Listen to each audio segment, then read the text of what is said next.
Oh, hey, Merry Christmas, Happy New Year, all that good stuff. So today I wanted to talk a little bit about there was a thread I saw on Twitter that was talking about a lecture given by Refaat Alareer, who was killed in an Israeli airstrike on Gaza at the start of December. And in fact, I'll play a little clip of what he was saying. I think it was a couple of days before he was killed. This is him on the electronic intifada. We know that it's very bleak, it's very dark. There's no way out. If there's no water, there is no way out of Gaza. What should we do? Like drown? Like commit mass suicide? Is this what Israel wants? And we're not going to do that. And I was telling some friend the other day that I am an academic. I probably the toughest thing I have at home is an expo marker. But if the Israelis invade, if they barge at us, charge at us, open door to door to massacre us, I'm going to use that marker, throw it at the Israeli soldiers, even if that is the last thing that I would be able to do. And this is the feeling of everybody. We are helpless. We have nothing to lose.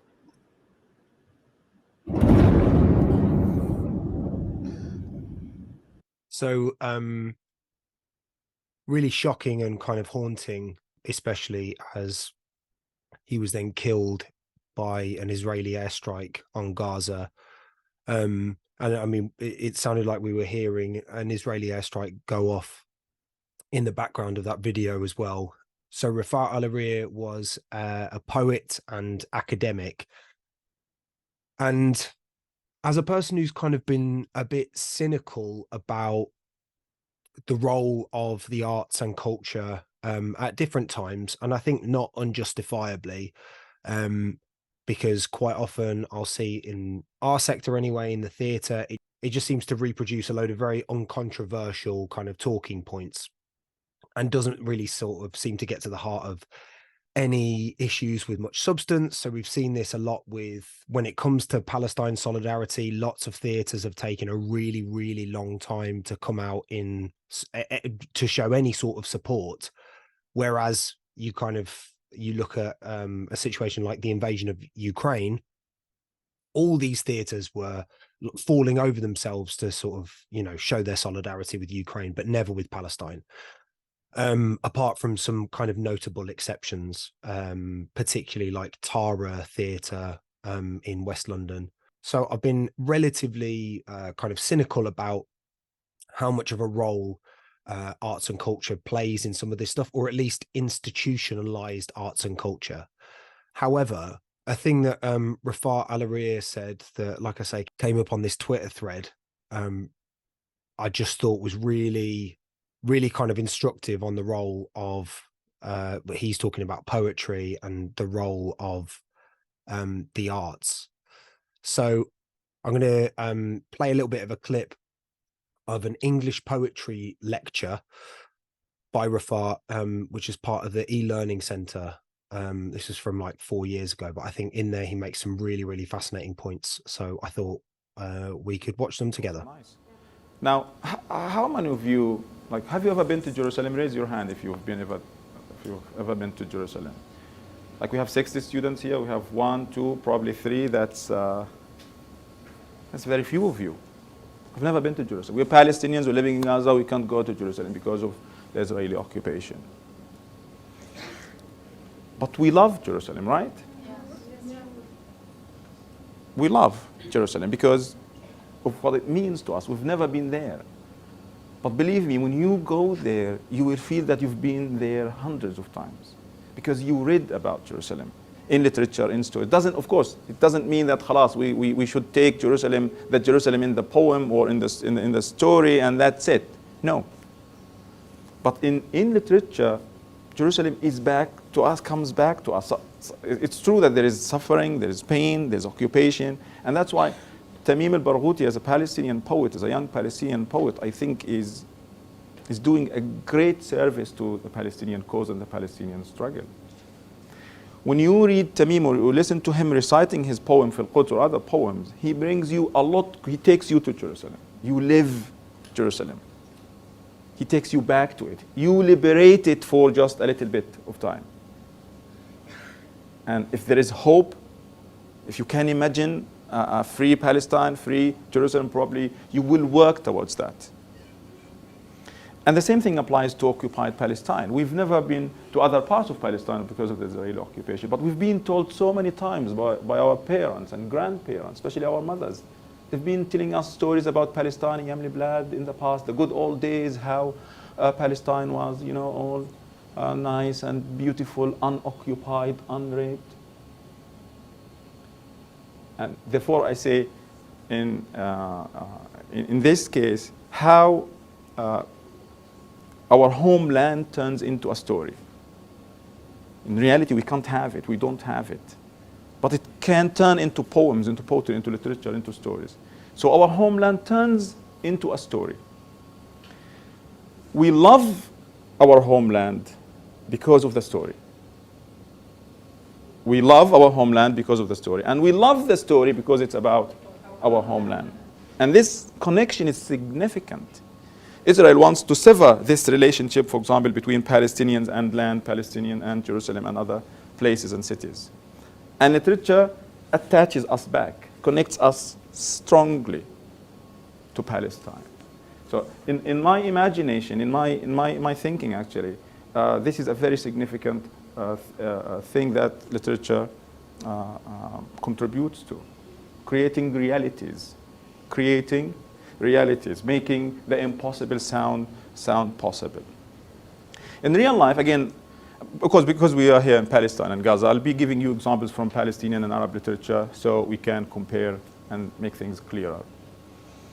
We all know Fadwa Tuqan, the Palestinian poet. So this is Fadwa Tuqan, a Palestinian poet 40 years ago or 50 years ago, writing poetry. Of course, we always fall into this trap of saying she was arrested for just writing poetry. We do this so that even as believers in literature, why would Israel arrest somebody or put somebody under house arrest? She only wrote a poem.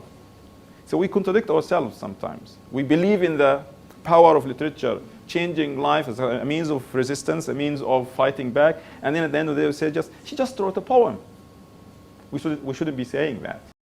This is the point, and this is the bit that was highlighted in this Twitter thread, that I just think is so good, that you've got this point that people make of like, oh God, she was killed just for writing a poem. And yet we also think that, you know, art and poetry and whatever is a great weapon. Yeah, it kind of, I really like this point that he makes, because I think it absolutely contradicts the thing that I was feeling for quite a long time, which was that, you know, art generally doesn't do that much.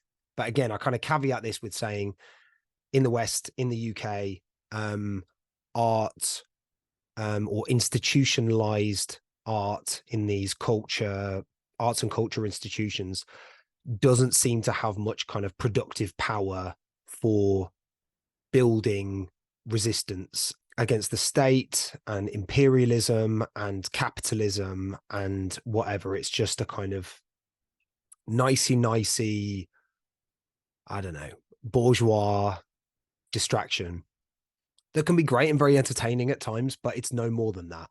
And I think what's great in what Refaat Alareer is saying is that it is more than that. And it clearly is. Like, it sort of just seems like a fact that it is, and that Palestinians have experienced this, absolutely. And actually, I just want to say, so Tuqan that he was referencing, I found one of her poems for anyone who hadn't heard of her before. There's this poem by Fadwa Tuqan, translated by Charlie Huntington. Yeah, this was written in response to the Israeli occupation of Nablus in 1967. And it goes like this. My Sad City by Fadwa Tuqan. The day we saw the death and deception, the floods fell back. The windows to heaven closed, and the city held its breath. Day the waves retreated, day that the ugliness of the abyss exposed its face to the light. Hope burned, as an agony of misfortune strangled my sad city. Gone are the children and songs, not a glimpse, not an echo. The sorrow in my city crawls shamefully, staining her steps. The silence in my city, silence like mountains at rest, like a dark night, a painful silence, burdened with the weight of death and defeat. Alas, O my sad, silent city, are you thus at harvest time? Your crops and fruits aflame? Alas, oh what an end. Alas, oh what an end. Like really powerful stuff. But like he said earlier in that lecture, that art has the power to get you angry, and like, you know, like the Israeli occupiers would say, is an incitement to violence, but others might say was an incitement to resist. It's a kind of an incitement to will a different course of history. And I know that I have experienced that in various different, obviously a lot smaller ways, but I recognize this. And so it kind of, it dampens my cynicism on the power of art. Like the power of art clearly, you know, it can have these effects. Anyway, yeah, I'll carry on with his words. I just think this whole section now, I just think is just brilliant. Okay, so Moshe Dayan, an Israeli general, said that the poems of Fadwa Tuqan were like facing 20 enemy fighters. Wow. She didn't throw stones, she didn't shoot at the invading Israeli jeeps, military jeeps. She just wrote poetry. And I'm falling for that again. I'm saying she just wrote poetry. So this is how Israel, for example, is dealing with Palestinian poets. And the same thing happened to Palestinian poet Dareen Tatour. She wrote poetry celebrating Palestinian struggle, encouraging Palestinians to resist, not to give up, to fight back. She was put under house arrest. She was sent to prison for years. So again, sorry to stop there, but this is Dareen Tatour, who he just mentioned. Here's a poem of hers called I Will Not Leave, which is translated by Jonathan Wright. And it goes, they signed on my behalf and turned me into a file, forgotten like cigarette butts. Homesickness tore me apart, and in my own country I ended up an immigrant. I abandoned those pens to weep over the sorrows of the inkwells. They abandoned my cause and my dream at the cemetery gates, and that person who's waiting laments his luck as life passes. Besiege me, kill me, blow me up, assassinate me, imprison me. When it comes to my country, there's no backing down. And like he said, you know, she was imprisoned for this kind of poem,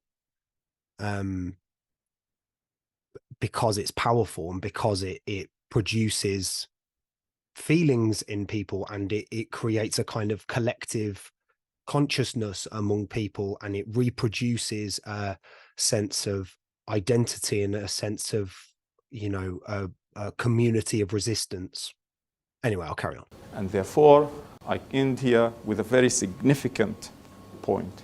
Don't forget that Palestine was first and foremost occupied in Zionist literature and Zionist poetry. When the Zionists thought of going back to Palestine, it wasn't like, oh, let's go to Palestine.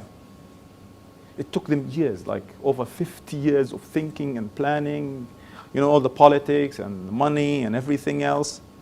But literature played one of the most crucial roles here.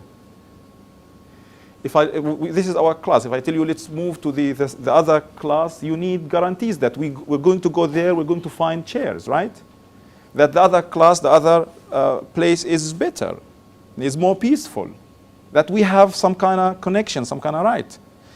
So for 50 years before the occupation of Palestine and the establishment of the so-called Israel in 1948, Palestine in Zionist Jewish literature was presented to the Jewish people around the world as the things I'll be mentioning some of them, but sometimes again there's a contradiction here. There's a paradox always. Palestine is a land without a people to a people without a land. Palestine flows with milk and honey. There's no one there, so let's go. We'll see how later on how many even Jewish people were disappointed when they came to Palestine. Number one, there was no milk and honey. Because flowing with milk and honey is like you're just going to be groping around and milk and honey will be thrown at you. And there were people.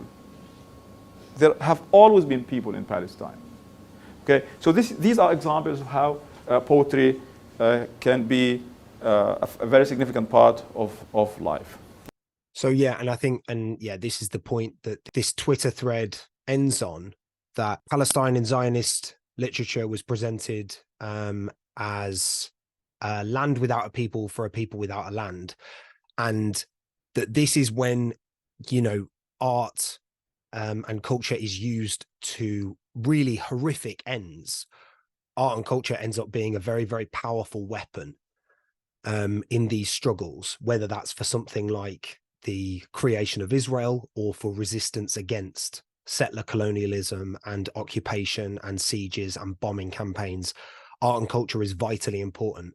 And so in the end, despite, you know, it's taken a really long time for these organizations to speak out against the bombing campaign and against settler colonial violence in the West Bank as well. I was really proud that Equity, our union, repping them now, that we ended up calling for a ceasefire and showing solidarity and support for, in particular, the Freedom Theatre in Jenin in the West Bank. Equity was one of the first to do this of any kind of arts organizations.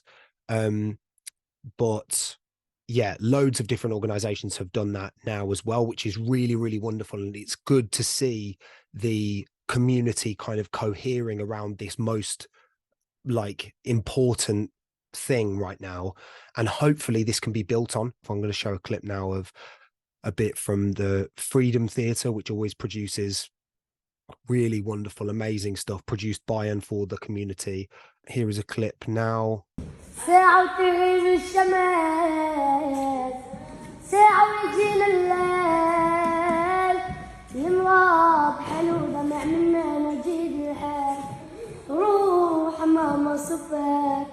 وبات على الدوال مشتاق لما بينا والغبزة الكنون ديرة لي بالطعام ويختلف حتى الماي حتى لو يما يختلف والله وجاي. And like it says at the end there, it's about resistance through art. And I just think Freedom Theatre is just incredible. Mustafa Shaita, who is a producer at the Freedom Theatre, has been detained by the Israeli army, kidnapped and detained for a long while now. And so too was Ahmed Tabassi, who is the artistic director of the Freedom Theatre. He's now been released. For me, this money should go to create art, to create culture, to support artists, to build theaters, to build artistic and cultural organization all over the world, to save artists in China and Russia, even in US. I want this money not goes to create weapons. And Jamal Abu Joas was taken as well. He has also been released now, but only off the back of huge international pressure for their release. So it's really good to see, you know, a big collective movement showing support in you know, this time of need, and we need to see more of it. But anyway, yeah, it's devastating that Refaat Alareer was murdered by the state of Israel, and yeah, I just thought it was important to put out there some of the stuff that he had to say, and for me to learn something in this time. And yeah, I hope you've learned something too through this. I'm going to finish with Brian Cox doing a reading of If I Must Die by Refaat Alareer, which I believe was written just before he was killed. So here it is. If I Must Die by Refaat Alareer, November the 1st, 2023. If I must die, you must live to tell my story, to sell my things, to buy a piece of cloth and some strings.